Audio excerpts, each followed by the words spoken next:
So I'm going to go over why I decided to short Ethereum, looking first of all at the previous support over here at 250 and then at 260. That's why I was using this zone. Actually, you can see it over here more clearly. I was using this zone as a potential resistance. So on the daily, there's certainly nothing particularly, well, there's nothing bearish at all, really. We have a high here, a higher low, and a higher high. So the bulls are looking to form a higher low and keep on going. But of course, they don't have that yet. So my bet, my short was actually, I'm aiming, well, I'll show you on a shorter term time frame later. But yeah, in summary, from this larger term time, from this small section over here, one shouldn't be too bearish. But of course, I'm not playing counter trend, anything but. We're playing with the trend over here, and the trend is your friend, right? So now if we go to a shorter time frame, actually I'm going to do it on this one. So if we go to the 4 hour, what I was looking at here was, well, first of all, we have some indecision over here, which is a first sign that something might be going awry for the bulls. However, however, on the 4 hour, there really aren't any strong signs yet of a reversal. This must be admitted. It was really, I'm playing the long-term trend, and I didn't see anything particularly significant on either of these graphs, other than that, of course, the 4 hours reaching the 200 EMA. But I don't think this is really relevant. I mean, okay, it has been, you know, it's certainly resisted in some way over here, but I think it's not so relevant. I mean, there's so many EMA lines you can draw, and the 4 hour 200 is not something I think most traders are looking at. But now if we go to the 1 hour, things will start getting a bit clearer. So looking at the price action alone, so first of all, we have a almost bearish engulfing over here.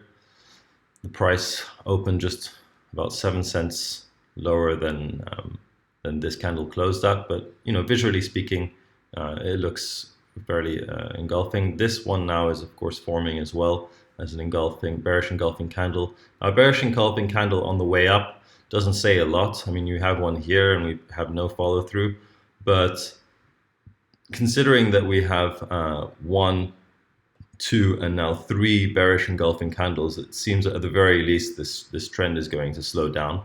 And that's what I was aiming for. I actually entered a little bit higher up here. I entered, probably my average price was around here. So I was short position. Let's see if this is going to work. Yes, it is. Okay. So my risk to reward ratio, so I was looking at a short down there. I was actually looking for a close above or within this range which I specified over here, so within 250 and 258.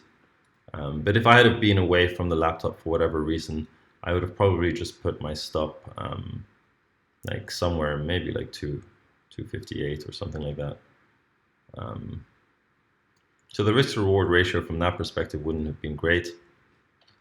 That being said, I'll be watching this closely, and I'm only going to close about 80% of my position over here. If I can get in another short to go further down, I will. But for now, yeah, this is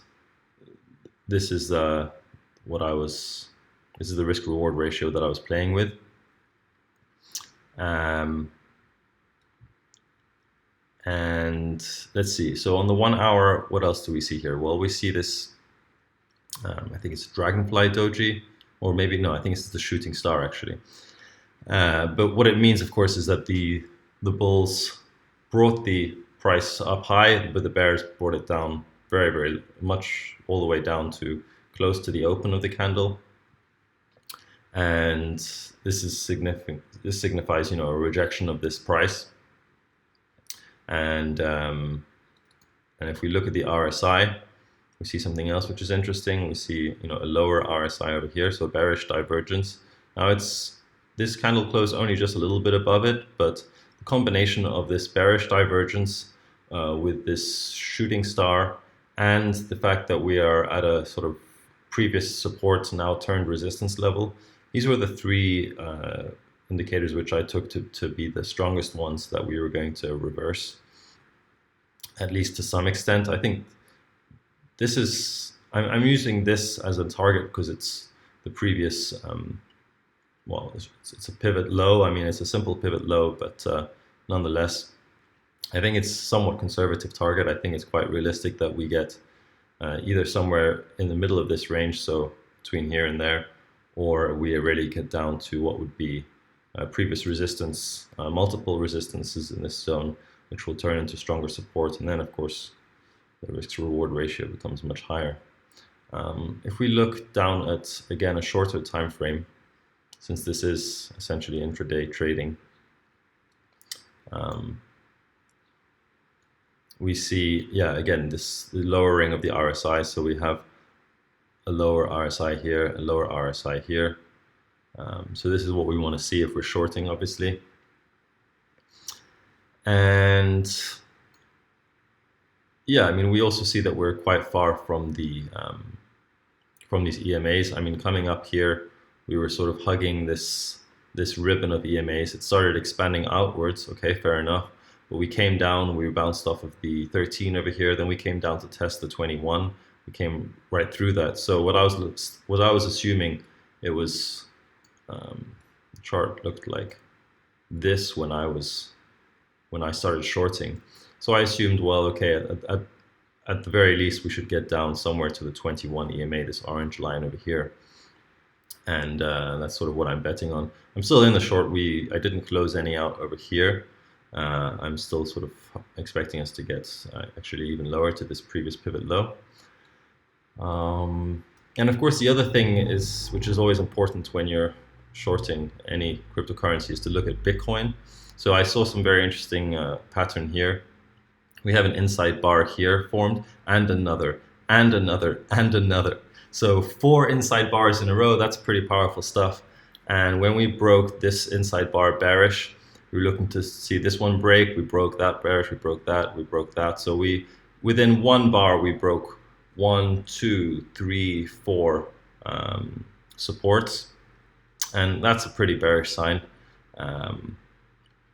So actually, I noticed that just after the short, but Bitcoin, of course, also was showing some signs of possible resistance. Let's just go up to the hourly. Actually, we should probably, this is fine. So we have this long upper wick, which by itself is not that significant.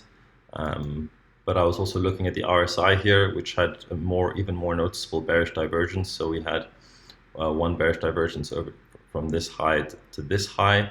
And then here we have, pretty much a double top here, but with a much higher high on the for Bitcoin. And again, we're playing with the trend here. We're the daily, weekly is in a clear downtrend. So we're looking for some short gains here. And something else I often do when looking at what percentage profit I could take. So I look at the current price of Bitcoin and say, okay, well, it's quite realistic that we will come down to this previous support level, which is about 1.4%.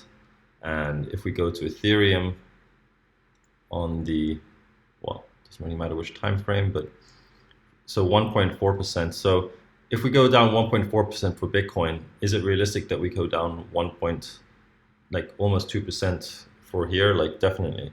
And honestly, we'd probably come down even a little bit more. But yeah, this is makes this a realistic target as well for my Ethereum short. So yeah, in conclusion, we have point of confluence here, which is the previous resistance, which I showed on the other chart over here, support turned resistance.